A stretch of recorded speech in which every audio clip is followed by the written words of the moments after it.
આપણા સુરેન્દ્રનગરના રોડ ઉપરના ખાડા એટલે ખાડા જે તમે વિડીયો મારફતે જોઈ શકો છો.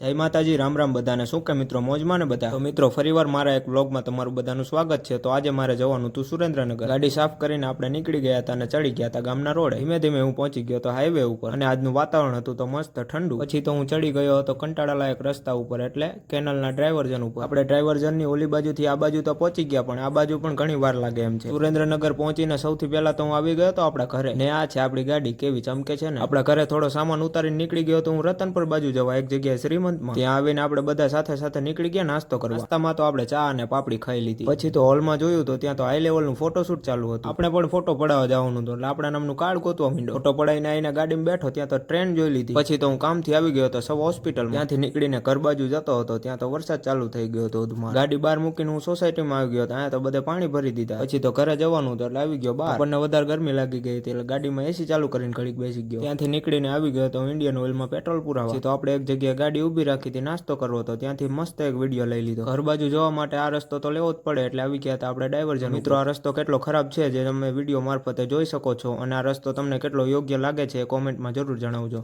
પાર કરીને હું આવી ગયો તો અનંતા પાર્ટી પ્લોટ. પછી તો ચડી ગયો તો અમારા ગામના રોડ ઉપર અને નવા બ્રિજનું ઉદ્ઘાટન કરી નાખ્યું. તો ફાઇનલી પછી હું રખડીને પહોંચી ગયો તો અમારા ગામમાં. પછી હું આવી ગયો તો ઘરે. અને મિત્રો, તમને આજનો બ્લોગ પસંદ આવે તો સબસ્ક્રાઇબ કરવાનું ના ભૂલતા.